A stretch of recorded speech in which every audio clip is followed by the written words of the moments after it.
교회입니다. 네, 그렇습니다.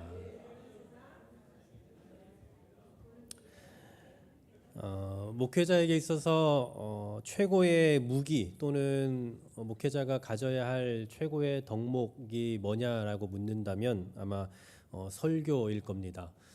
그래서 누구라도 목회자는 설교를 잘하고 싶어 할 거고요. 또 성도들의 입장에서도 우리 목회자가 설교를 잘하면 좋겠다라고 생각을 할 겁니다. 저도 마찬가지로 설교를 잘하고 싶었고 또 지금도 여전히 설교를 잘하고 싶습니다.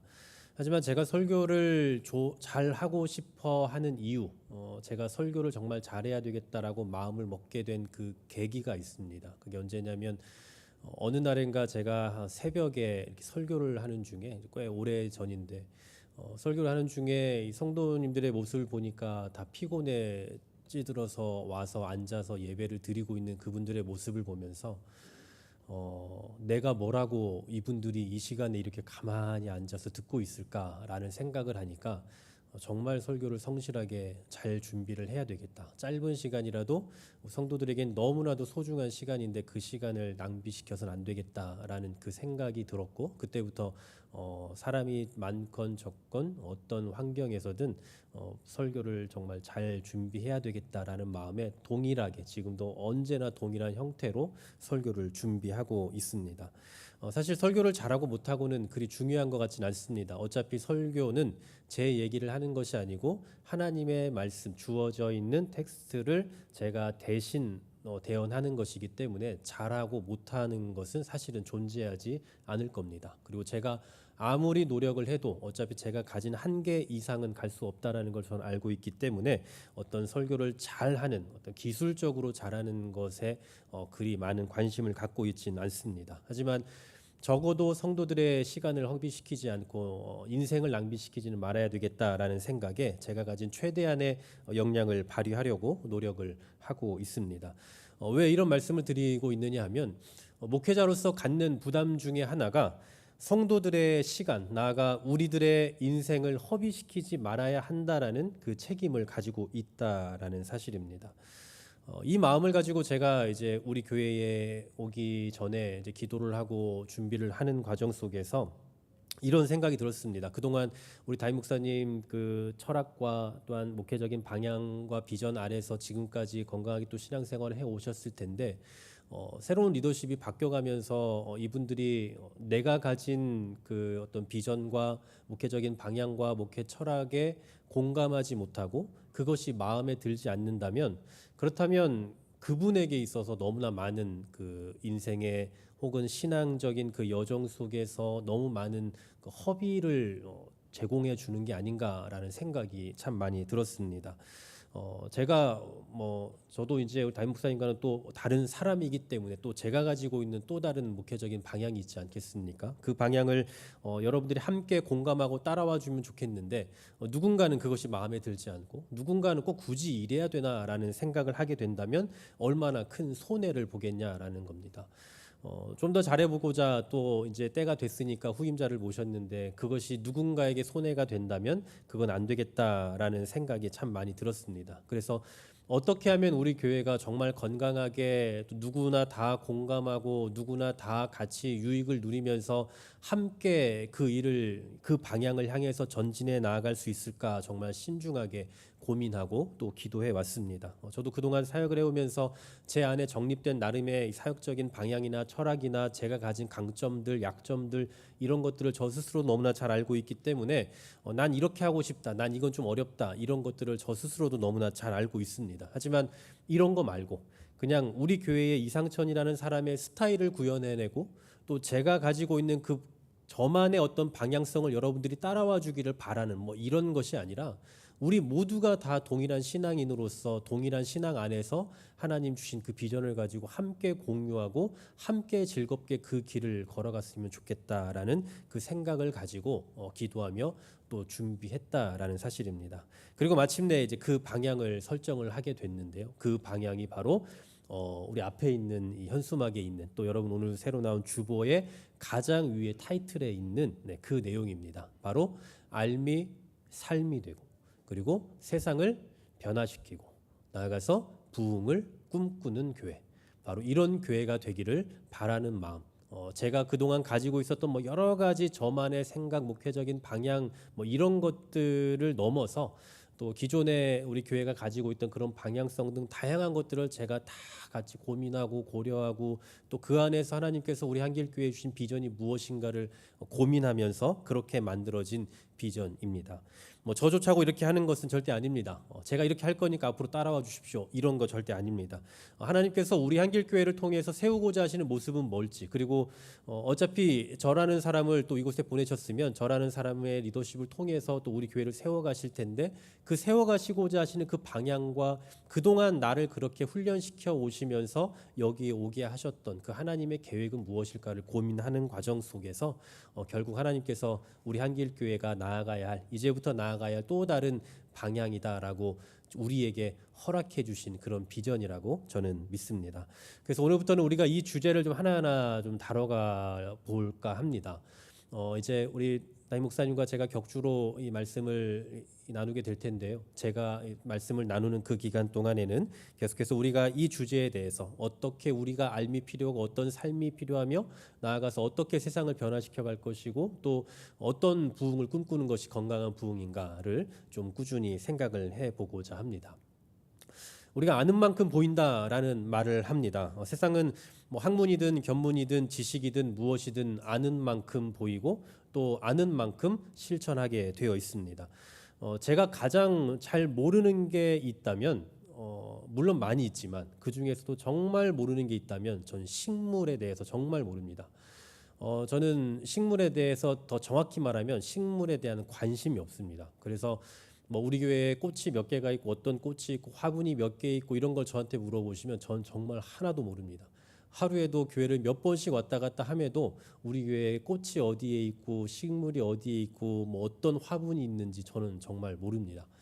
오늘 담임 목사님께서 이 꽃이 어떠냐라고 물어보셔서 처음 제가 이 꽃을 봤습니다. 꽃이 죽어간 좀 이게 바꿔야 되겠느냐라고 말씀하셨는데 지금 보니 없네요. 네. 저만 알지 않았나요? 네. 꽃이 죽어가는지 아니면 살아나고 있는지 아니면 지금 멀쩡한 상태인지 아니면 바꿔야 되는지 사실 저는 정말 잘 모릅니다. 왜 모르냐면 관심이 전혀 없습니다. 그래서 제가 알고 있는 꽃은 그냥 빨간색은 장미꽃이고 흰색은 그냥 벚꽃일 것이고 노란색은 그냥 개나리일 거고 또 약간 핑크빛 나는 거는 진달래일 거다. 뭐 이런 정도 외에는 뭐 전혀 관심이 없어서 모릅니다. 이런 식물뿐만 아니라 또 우리가 가지고 있는 어떤 다양한 경험 속에서 알고 모르고 하는 것들이 참 많이 있을 겁니다. 뭐 예를 들면 해외여행도 마찬가지죠. 해외여행을 한 번도 가보지 않은 분들은 비행기 타다가 사고 나면 어떡하냐 걱정하고 또 해외에 가서 국제 미아가 되면 어떻게 하느냐라고 또 많이 걱정을 합니다. 하지만 막상 한 번 가보고 나면 비행기도 타도 탈만하다라고 느끼게 될 거고 어느 외국을 가도 말이 통하지 않아도 그냥 몸짓만 해도 눈짓만 해도 다 알아듣는구나라는 것을 깨닫게 되는 거죠. 이처럼 뭐든지 알면 아는 만큼 그것이 보이고 또 그만큼 알기 때문에 그에 맞게 반응하면서 살아갈 수가 있게 되는 겁니다. 아는 만큼 보인다라는 말은 또 반대로 말하면 모르면 보이지 않는다라는 말이겠죠. 하나님에 대해서도 마찬가지입니다. 우리가 하나님을 믿고 있지만 과연 하나님을 어떤 하나님으로 알고 있느냐 그리고 그 하나님을 얼마나 알고 있느냐에 따라서 우리의 반응은 달라지게 되는 법이죠. 어떤 사람은 하나님을 이런 하나님으로 알고 있고 어떤 사람은 하나님을 저런 하나님으로 알고 있습니다. 또 어떤 사람은 하나님에 대한 관심을 한 이 정도 가지고 있고 이 정도 분량에 해당하는 하나님에 대해서 이해를 하고 살아가죠. 또 어떤 사람은 하나님에 대한 관심이 이 정도만 있습니다. 그래서 평생 이 정도만큼의 하나님에 대한 관심을 가지고 살아갑니다. 이처럼 하나님에 대한 각각 사람들만의 알과 또한 그 지식과 사람들에 대한 하나님에 대한 이해가 다르다라는 사실이죠. 근데 중요한 건 뭡니까? 하나님도 아는 만큼 보인다라는 사실입니다. 하나님도 우리가 알면 보이는 거고 모르면 보이지 않는 법이죠. 과연 여러분은 하나님에 대해서 어느 정도 알고 계십니까?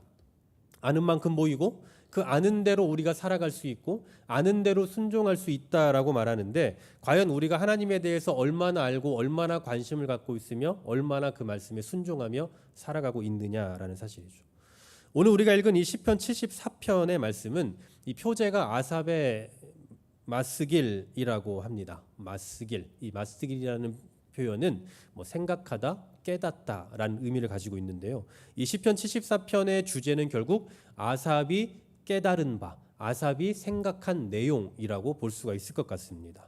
특별히 오늘 우리가 본문에서 주목해 보고 싶은 표현이 두 가지가 있습니다. 그거는 첫 번째 기억하소서이고요. 또 하나는 잊지 마소서입니다. 이 두 가지를 잘 기억하십시오. 기억하소서, 잊지 마소서. 우리식으로 말하면 그거 꼭 기억하셔야 됩니다. 그거 절대 잊으시면 안 됩니다. 라는 형태로 말하고 있는 것이 오늘 본문이다라는 사실입니다. 근데 여러분, 이런 말은 누가 할 수 있는 겁니까? 방금 전에도 제가 이렇게 던졌죠. 여러분 꼭 기억하십시오. 이걸 기억하십시오. 오늘 본문은 기억하소서, 잊지 마소서를 말하고 있다라고 제가 말씀드렸습니다. 제가 여러분에게 기억하셔야 됩니다라고 말할 수 있다라는 건 무슨 얘기입니까? 제가 알고 있다라는 얘기입니다. 제가 지금 오늘 기억하소서 이 내용을 설교할 거다라는 말입니다. 우리가 기억하소서, 잊지 마소서라고 하는 이 표현은 누가 할 수 있는 거냐 하면 그 상황을 알고 있는 사람이, 그 상황을 경험해 본 사람이 높아심에 던질 수 있는 그런 말이다라는 사실입니다. 그러므로 오늘 본문은 혹시라도 하나님께서 잊으신 거 아닌가? 혹시라도 하나님께서 잊고 계신 것은 아닌가 하는 그 시인의 의심에서부터 출발하고 있습니다. 오늘 그가 기억하고 있는 하나님이 어떤 하나님인지 한번 보십시오. 12절 말씀 보시면요.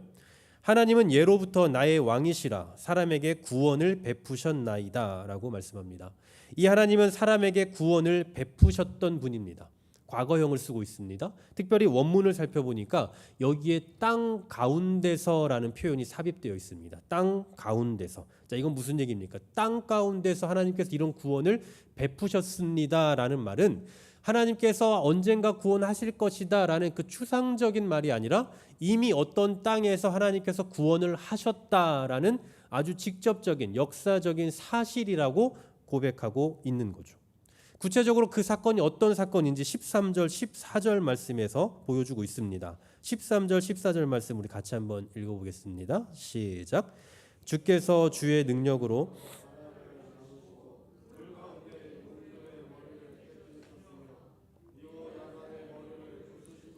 그것을 사막에 사는 자에게 음식물로 주셨으며. 아멘.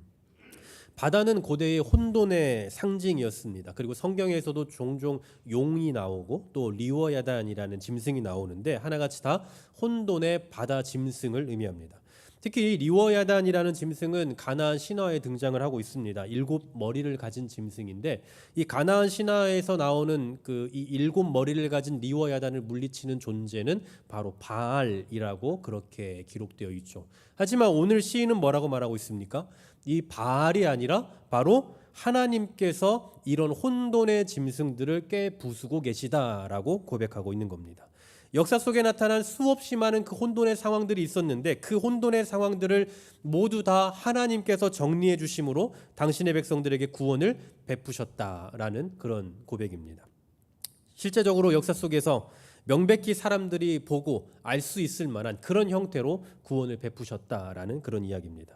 그뿐 아닙니다. 15절부터 17절까지의 말씀을 보시면 시인은 모든 만물이 주로 말미암는다라는 사실을 고백하는데 물을 내시는 분도 하나님이고 물을 마르게 하시는 분도 하나님이고 낮도 주의 것이고 밤도 주의 것입니다. 또 여름과 겨울도 만드신 분은 하나님이다라고 고백하고 있습니다.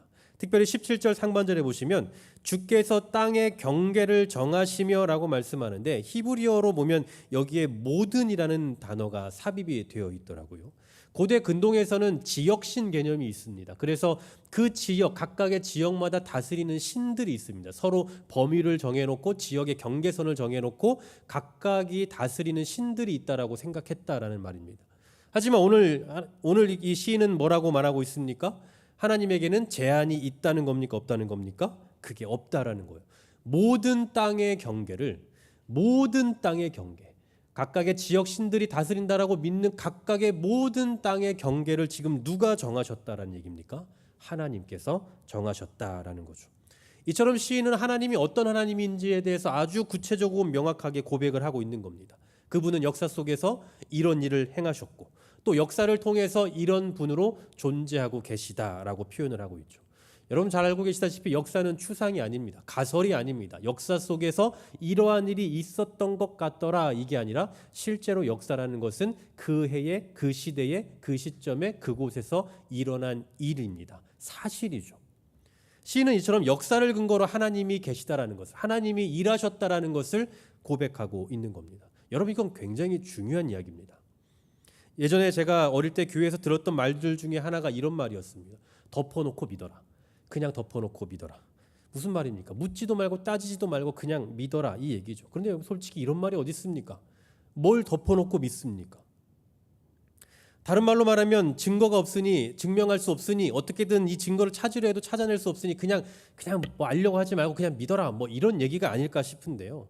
분명 성경이 증명하고 있고 분명 역사가 증거하고 있는데 왜 그걸 덮어놓고 믿어야 하냐라는 말입니다. 물론 우리는 성경을 통해서 어떤 그 증명이 나타나고 증거가 돼서 그것을 토대로 믿는 사람들은 아닙니다. 우리는 그냥 믿음으로 하나님을 믿고 그 가운데서 말씀을 통해서 연구를 하는 거지, 연구가 됐기 때문에 믿어야 하는 것은 아니다는 겁니다.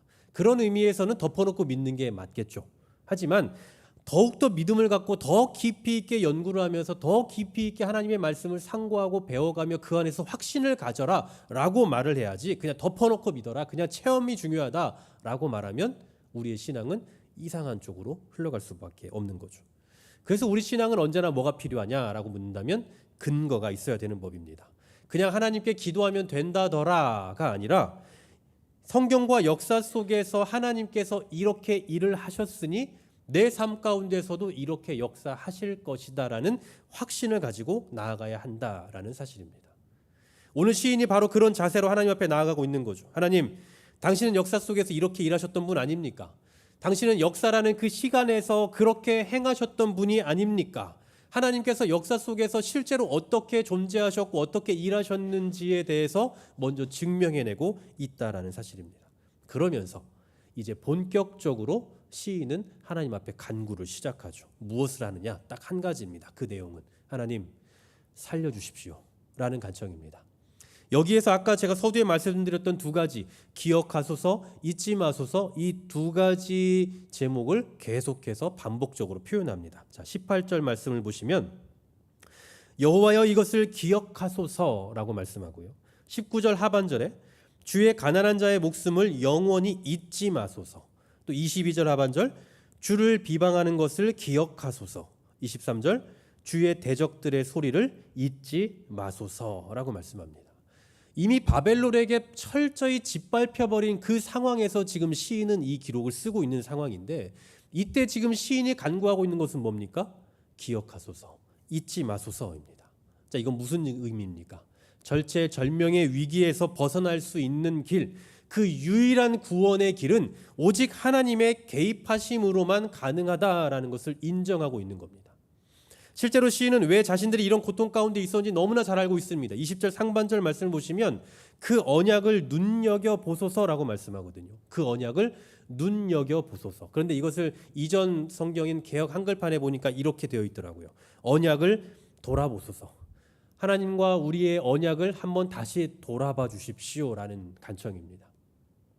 현재 시인과 하나님의 백성인 이 이스라엘 관계 속에서 이 하나님의 백성 이스라엘이 지금 패망하고 바벨론으로부터 이렇게 철저히 멸망당할 수밖에 없었던 그 이유를 어디에서 찾고 있느냐면 하나님과의 언약이 깨져버렸음에 있다라고 지금 고백하고 있는 겁니다. 다시 말하면 우리가 하나님과 맺은 그 언약이 있는데 그 언약을 우리가 어겼습니다. 우리가 그 언약을 파기해버렸습니다. 이 얘기를 하고 있는 겁니다. 그렇다면 이제 회복될 수 있는 유일한 길은 뭡니까? 이 시인이 느끼는 지금 우리가 회복될 수 있는 그 유일한 길은 어디에 있다라고 보는 겁니까? 하나님과의 그 언약의 관계가 다시 회복되는 데에 있다라고 보는 겁니다. 하나님께서 우리와 하셨던 그 언약을 우리가 다시 상기하고 다시 하나님께로 돌아가야, 그래야만 하나님께서 우리에게 은혜를 베푸실 것이다 라는 사실을 믿고 있다라는 사실이죠. 그래서 시인은 언약을 돌아보소서, 언약을 눈여겨보소서라고 간청하고 있는 겁니다. 여러분, 이 간청은 우리가 하박국서에서 봤던 그 간청과 같은 겁니다. 진노 중에라도 긍휼을 잊지 말아달라고 간청했잖아요. 마찬가지로 하나님, 우리는 하나님과의 언약을 파기해버렸기 때문에, 그 언약을 우리가 잊고 살아갔기 때문에 이렇게 되는 것이 당연합니다. 우린 심판받을 만합니다. 심판받을 짓들을 했습니다. 그러나 하나님 다시 한번 우리와의 그 언약을 기억하여 주시옵소서. 다시 한번 하나님 우리를 기억해 주시고 그 언약을 다시 회복시키시고 다시 우리를 살려주시옵소서라고 간청하고 있는 겁니다. 이처럼 시인은 오늘 두 가지를 근거로 하나님을 향해 고백하며 하나님을 향해 도움을 구하고 있습니다. 첫 번째로는 역사입니다. 역사. 하나님께서 이전에 하셨던 그 역사. 두 번째로는 언약입니다. 하나님과 우리가 맺었던 그 약속, 그 계약, 그것을 다시 회복시켜 주시옵소서. 하나님 과거에 이렇게 역사 속에서 일하시지 않았습니까? 하나님 예전에 주전 몇백 몇십 년 전에 어떤 그 몇십 년에 이런 일들을 하시지 않았습니까? 그리고 주후 몇십 년에 하나님 이런 일들을 행하셨던 것을 우린 역사를 통해 너무 잘 알고 있습니다. 그 하나님이 지금 이 상황 속에서도 우리를 건져내 주실 것을 믿습니다 라고 말하는 겁니다. 또 하나는 하나님 성경 속에서 이렇게 언약을 하시지 않으셨습니까? 당신의 백성들과 이렇게 살아가겠다라고 말씀하지 않으셨습니까? 우리를 선택하셨고 구원하셔서 그 구원이 이루어지도록 우리와 함께 하시겠다고 언약을 맺지 않으셨습니까? 그러니 그 언약에 근거하여 우리를 구원하여 주시옵소서라고 간청하고 있다라는 사실입니다. 저는 오늘 이 시인의 고백을 연구하면서 정말 많은 의미가 여기에 담겨 있다라는 것을 좀 느낄 수 있었는데요. 그 중에서도 시인의 하나님을 향한 그 이해도는 성경의 그 어느 신앙인의 고백보다 탁월하다라는 것을 느낄 수가 있었습니다. 여러분 한번 생각해 보십시오. 우리가 지금 시인과 같은 이 상황에 처해 있었다면 여러분 어떻게 기도하시겠습니까? 지금 다 망해가고 있습니다. 너무나 고통스럽습니다. 이때 여러분 하나님 앞에 뭐라고 기도하시겠습니까? 하나님 도와주세요. 하나님 살려주세요. 아마 이게 전부일 겁니다. 하지만 지금 시인은 그 상황 속에서 당장 정말 1차원적으로 하나님 이거 도와주세요. 이거 해결해 주세요라고 기도하고 있는 게 아닙니다. 하나님 이런 분 아니었습니까? 하나님 역사 속에서 이렇게 일하시지 않았습니까? 하나님 우리 백성을 이렇게 사랑하셨고 이런 과거가 있지 않았습니까? 그 과거에 근거하여 하나님 다시 우리를 살려주시옵소서. 하나님 언약 가운데서 이런 언약을 맺어주지 않으셨습니까? 이 언약을 통하여서 지금까지 일해 오시지 않으셨습니까? 이 언약을 기억하여 주시옵소서라고 역사와 언약을 근거로 간구하고 있다라는 사실입니다. 단순히 하나님 내가 힘드니까 도와주세요. 하나님 저 사람이 나를 괴롭게 하니까 저 사람을 좀 심판해 주세요. 혼내 주세요. 이런 것이 아니라 하나님의 약속에 근거하고 하나님의 그 역사 속에서 일하셨던 그 하나님의 과거의 사건을 근거로 도움을 구하고 있다라는 사실입니다. 한마디로 시인은 자기와 자기 백성이 당하고 있는 고난이 어디에서 기인되었는지를 너무나 잘 알고 있을 뿐만 아니라 이 상황을 결국 극복할 수 있는 유일한 근원도 하나님밖에 없다. 언약밖에 없다라는 것을 너무나 잘 알고 있었다라는 사실입니다. 여러분 솔직히 하나님이 언약을 잊으셨겠습니까? 하나님이 사람들과 맺었던 약속을 잊으셨겠습니까? 잊어서 아이고 깜빡했다. 내가 너희 도와주기로 했는데 너희 이렇게 고난당하는지 내가 이제 알았다 라고 하시겠냐고요. 그렇지 않습니다. 아직 하나님의 때가 되지 않았기 때문일 거예요. 그럼에도 불구하고 언약에 근거하여 회복을 요청하고 있다는 것은 언젠가 하나님께서 다시 회복시켜 주실 것이다라는 그 확신이 시인 가운데 있었다라는 사실입니다. 어떻게 될지도 모르고 그냥 그저 힘들고 어려우니까 하나님 도와주세요라고 간구하는 것이 아니라 하나님께서 언약에 근거하여 반드시 회복시켜 주실 것이다라는 그 분명한 확신을 갖고 역사와 언약을 근거로 기도하고 있다라는 사실입니다. 우리에게도 필요한 확신이 이런 게 아닐까 싶습니다. 서두에 말씀드렸죠. 아는 만큼 보이는 법입니다. 하나님을 알면 그만큼 하나님이 보이는 거고 하나님에 대해서 너무나 모르면 그만큼 하나님을 볼 수 없는 거죠. 오늘 시인이 하나님을 향해서 하나님 기억하옵소서, 하나님 잊지 마소서라고 말할 수 있다는 건 뭡니까? 그가 하나님과의 언약을 기억하고 있다는 겁니다. 하나님께서 우리에게 바라는 것이 무엇인가 너무나 잘 알고 있었다는 사실입니다. 그렇기 때문에 이 시인은 하나님을 향해서 이렇게 간청할 수 있었던 거죠. 다시 말씀드리지만 이 말은 아무나 할 수 있는 게 결코 아닙니다. 하나님과의 친밀한 관계 속에서 그분과의 언약을 기억하고 있는 사람, 그분이 역사 속에서 행하셨던 그 일들을 기억하고 있는 사람만이 할 수 있는 고백이다라는 사실입니다. 그러므로 하나님께 간구하는 삶을 사는 성도라면 그냥 하나님 도와주세요. 하나님 너무 힘듭니다. 하나님 정말 잘 되게 해주세요. 하나님 뭐 이거 합니다. 잘 되게 해주세요. 뭐 이런 것이 아니라 지금 내 기도를 듣는 분이 어떤 분인지, 지금 내 기도를 듣는 하나님이 어떤 능력을 가지신 분인지, 그리고 지금 내 기도를 듣는 그분이 역사 속에서 어떻게 말씀하셨고 일하셨던 분인지를 이해하고 나아가야 한다라는 사실입니다. 한마디로 말해서 신앙인에게 있어서 하나님에 대한 알미라는 것은 필수인 거예요. 하나님이 어떻게 행하셨던 분인지를 필수적으로 알아야만, 그래야만 우리가 하나님과의 관계를 건강하게 유지해 갈 수 있다라는 사실입니다. 저희 아들 주원이는 아빠를 참 좋아합니다. 엄마보다 아빠를 더 좋아합니다. 하나님 다음으로 언제나 꼽는 건 아빠입니다. 물론 엄마 앞에서는 그렇게 말하지 않지만 저한테 많이 이야기했습니다. 아빠를 너무 좋아합니다. 왜 이 아이가 아빠를 이렇게 좋아할까? 사실 뭐 나중에 말씀드릴 기회가 있으면 과거에 저와 주원이의 관계를 설명드릴 기회가 있겠지만 정말 저를 안 좋아했는데 어느 순간부터인가 저를 이렇게 좋아하기 시작했어요. 그래서 왜 이렇게 아빠를 좋아할까를 생각해 보면 그냥 아이가 원하는 아빠의 모습, 아이가 좋아하는 걸 아빠가 해주고 또 아이의 수준에 맞게 같이 놀아주고 아이가 좋아하는 것을 함께 누려줄 수 있는 어떤 그 공감해 줄 수 있는 그런 모습, 그러니까 쉽게 말해서 아빠로서의 역할이 마음에 들었기 때문일 겁니다. 여러분 생각해 보면 그렇습니다. 그 어떤 아이도 자기가 엄마 뱃속에서 나온 걸 본 사람은 없어요. 너무 말도 안 되는 이야기지만 여러분 지금 여러분의 부모님이 나를 낳았다는 걸 보셔서 믿고 있습니까? 아무도 확인할 길이 없어요. 친자 유전자 검사를 하지 않는 이상은 정말 이 아버지가 내 아버지인지 이 엄마가 내 엄마인지는 확인할 방법이 없습니다. 그럼에도 불구하고 우리가 평생을 엄마로 알고 평생을 아빠로 알고 그렇게 살아갈 수 있는 이유는 뭡니까? 그 관계 속에서 나를 향한 그 사랑을 발견하고 있기 때문입니다. 실제로 내 부모임에도 불구하고 나를 사랑하는 모습을 발견하지 못하고 경험하지 못하면 실제 부모라도 그 관계가 어색할 수밖에 없는 겁니다. 한 번도 부모의 얼굴을 보지 못하고 한 번도 부모의 사랑을 경험해 보지 못했는데 부모를 사랑한다? 있을 수 없는 일이죠. 그런 의미에서 저희 주원이가 아빠를 좋아하는 이유는 아마 아빠가 자기를 사랑하는 걸 너무 잘 경험적으로 알고 있기 때문일 거라고 저는 확신을 합니다. 요즘은 저희 아이가 이런 질문을 자주 합니다. 아빠 돈 얼마 있어? 아빠 우리 집 얼마야? 우리 차 얼마야? 이제 경제적인 개념이 좀 생긴 모양입니다. 이런 질문을 들을 때 참 고민이 많이 됩니다.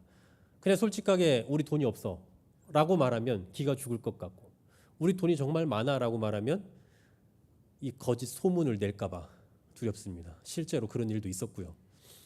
그래서 그냥 요즘에는 있을 만큼 있어 라고 그렇게 이야기를 합니다. 아직은 아이가 어리기 때문에 뭐 부모의 경제적인 능력이 전혀 아이에게 뭐 큰 어떤 영향을 미치지는 않겠습니다만 나중에 아이가 크고 나면 그때 가서 부모의 형편을 고려할 줄 알겠죠. 우리 아빠가 돈이 많다고 여기면 더 많이 요구할 거고 돈이 별로 없다라고 생각하면 그러면 덜 요구하게 될 겁니다. 자, 하나같이 무슨 얘기를 하고 싶은 거냐면 자녀는 부모의 사랑과 반응을 통해 어떤 부모인지를 확인하는 겁니다. 또한 자녀는 부모가 어떤 형편인지를 알기 때문에 그에 상응하는 반응을 하는 겁니다. 하나님에 대한 우리의 반응도 마찬가지죠. 하나님이 어떤 분인지를 알고 신앙생활을 하는 사람과 하나님이 어떤 분인지를 모르고 신앙생활하는 사람의 그 확신도에서는 정말 어마어마한 차이가 있을 겁니다. 하나님을 경험으로든 아니면 지식으로든 알고 있는 사람이라면 기도를 해도 확신을 갖고 하겠죠. 성경에서 말씀하고 있고 역사 속에서 하나님께서 이렇게 일을 하셨으니 그러니 당신의 방법대로 하나님은 응답하실 것이다라는 확신을 가질 겁니다.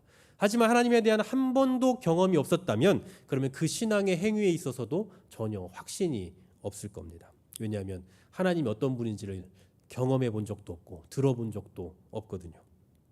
그러므로 우리가 하나님을 아는 만큼 확신을 갖고 그에 합당한 반응을 하게 되는 법이다라는 것을 기억하셔야 됩니다. 하나님을 아는 사람만이 주여 기억하소서, 주여 잊지 마소서라고 간청할 수 있다라는 사실입니다. 그래서인지 모르겠는데 가끔은 참 속상할 때가 있습니다. 그게 뭐냐면 이단 사이비들이 성경을 들고 거짓을 말하면서 포교를 할 때입니다. 한 번은 하나님의 교회라는 분들을 만난 적이 있습니다. 그분들이 저에게 뭐 6월절이 어떻네, 엘로힘이 어떻네라고 설명을 하시길래 성경적인 6월절에 대한 그 의미와 히브리어에서 말하는 엘로힘의 이 쓰임새에 대해서 제가 잘 설명을 드렸습니다. 얼마나 황당했겠습니까? 자기들 잘 알고 있다고 생각했는데 제가 오히려 가르치려더니 황당했던 모양이에요. 그래서 성경을 펴서 더 확신 있게 말씀을 드리겠다라고 하면서 성경을 펴더라고요. 그리고 갈라디아서를 펴서 저에게 하나님 어머니가 있다라는 것을 저에게 설득을 하려고 하는 모습을 보았습니다. 정말 말 같지도 않은 얘기였고 말도 안 되는 소리였습니다. 그냥 어떻게 이 본문을 가지고 장길자라는 사람을 하나님 어머니로 만들 수 있는지 너무 기가 막혔습니다. 그렇게 거짓을 알고 가짜를 믿는 사람들도 확신을 갖고 포교 활동을 하는 것을 보면서 진리를 가지고 있는 나는, 하나님에 대해서 정말 좀 어느 정도 알고 있다, 그리고 좀 알려고 노력하고 있다라고 생각하고 있는 나와 우리 신앙인들은 과연 어떤가라는 생각에 참 속상한 마음도 들었습니다. 우리가 정말 하나님을 잘 안다면 확신 있게 복음을 전할 수 있을 거고요. 또 뜨겁게 확신을 갖고 신앙생활을 할 수 있을 텐데 우리가 하나님을 몰라도 너무나 모르고 살아가고 있는 건 아닌가라는 그런 부끄러움이 들었다라는 사실입니다. 사랑하는 여러분, 기독교는 단순히 지식의 종교가 아닙니다. 하나님은 지금도 역사 가운데 살아 움직이고 일하고 계시며 우리의 삶 가운데서 친히 섭리하고 계시기 때문에 어떤 의미에서 우리 기독교는 체험의 종교일 겁니다. 하지만 하나님의 역사는 시대에 따라서 대상에 따라서 늘 다릅니다. 구약에서 역사하셨던 하나님의 방식과 신약에서 일하셨던 하나님의 방식은 분명 다릅니다. 또 신약 시대에 일어났던 그 기적과 지금 일어나는 기적은 분명 다르고요. 우리나라에서 일어나고 있는 그 기적과 선교지에서 일어나고 있는 기적은 또 다릅니다. 또 사람마다 다 달라요. 어떤 사람은 매일같이 어떤 기적을 경험하고 매일같이 하나님의 음성을 듣는가 하면 어떤 사람은 평생을 신앙생활에도 한 번도 그런 경험을 하지 못하기도 합니다. 뭐가 더 좋다, 뭐가 더 나쁘다, 어떻게 해야 된다라고 일반화시킬 수 있는 내용이 전혀 아닙니다. 많이 들어도 좋고 한 번도 안 들어도 상관없습니다. 무엇이 좋다, 나쁘다 말할 수 없습니다. 하지만 과거나 현재 그리고 우리나라든 다른 나라든 어디에든 시대를 막론하고 대상을 막론하고 모든 사람에게 동일하게 공통적으로 주어진 것이 있으니 바로 지금 여러분 앞에 있는 하나님의 말씀인 성경입니다. 그러면 우리는 하나님의 말씀인 성경을 통해서 각각 하나님에 대한 그 체험과 경험은 다를지라도 이 성경을 통해 나타나 있는 하나님의 역사하심과 하나님의 그 언약의 방식과 내용은 누구나 다 동일하게 알 수 있고 누구나 다 동일하게 이해해야 한다라는 사실입니다. 그렇다면 뭐가 필요하겠습니까? 성경을 더 깊이 묵상하고 성경을 더 깊이 상고하는 자세가 필요하겠죠. 우리가 주일에 나와서 예배를 통해서 이 설교를 통해서 하나님 말씀을 배우고 또 깨닫는 것도 필요하지만 사실 어떤 의미에서는 이것만을 가지고는 부족할 겁니다. 이 시간만을 가지고 하나님에 대해 알아가기엔 너무나 부족하다는 거죠. 우리가 성경을 알고 성경을 듣고 성경을 배우는 이유는 우리가 성경 박사가 되기 위함도 아니고 우리가 신학자가 되고 목회자가 되고 선교사가 되기 위함도 아닙니다. 다만 성경을 알아야, 기록된 성경을 우리가 알고 깨달아야 성경 가운데 나타나 있는 하나님의 뜻과 하나님의 계시를 이해할 수 있게 되고 그로 인해서 하나님과의 그 관계가 더 깊어질 수 있기 때문입니다. 그러므로 하나님의 말씀인 성경을 가까이 하고 성경을 대하고 성경을 읽고 묵상하고 연구하는 것은 우리의 선택사항이 아니라 그리스도인의 필수사항일 거다라는 사실입니다. 그래서 앞으로 우리 한길교회가 나아가는 방향에 있어서 가장 우선시 되어야 할 것은 하나님에 대한 알미다라는 거죠. 우리가 어떠한 여러 가지 사역의 현장들이 있고 또 그 사역을 꿈꿉니다. 앞으로도 꿈꿀 것이고 더 많은 비전들을 가지고 외부적으로도 더 많은 이 사역들을 감당해 나가겠지만 그런 모든 사역에 앞서서 가장 우선시 되어야 할 것은 우리가 하나님을 먼저 알아야 한다는 사실입니다. 그냥 하나님을 그동안 믿어왔던 대로 그냥 하나님은 살아계시고 이런 정도의 공식적으로 하나님을 그냥 외우는 것이 아니라 하나님과의 그 관계 속에서 성경을 통해서 역사를 통해서 우리 가운데 계시되어진 그 하나님을 참으로 이해하고 그 하나님을 우리의 믿음의 대상으로 여기며 그 확신을 가지고 살아갈 때에 그럴 때에 그 외적인 사역들이 의미가 생기는 겁니다. 우리가 그 이후에 있는 삶이 나오고 또 세상을 변화시키는 삶이 나오고 부흥이 나오지만 이 모든 삶 가운데 가장 우선이 되어야 할 것은 하나님이 나와의 관계 속에서 어떤 분인지, 역사 속에서 어떻게 일하셨던 분인지, 지금도 언약과의 관계 속에서 어떻게 우리 가운데서 일하고 계시는지를 우리가 먼저 배우고 확신해야 한다라는 사실입니다. 그래서 우리가 이 확신을 가지고 나아갈 때에 오늘 시편의 기자처럼 하나님 앞에서 무작정 도와주세요, 해주세요, 공급해주세요 이게 아니라 하나님 기억하소서, 잊지 마소서라는 그 증거를 가지고 언약에 대한 확신을 가지고 하나님께 간구할 수 있는 더 지혜롭고 더 성숙한 신앙인으로 살아가는 저와 여러분 되기를 주님의 이름으로 간절히 소망합니다. 기도하겠습니다. 하나님,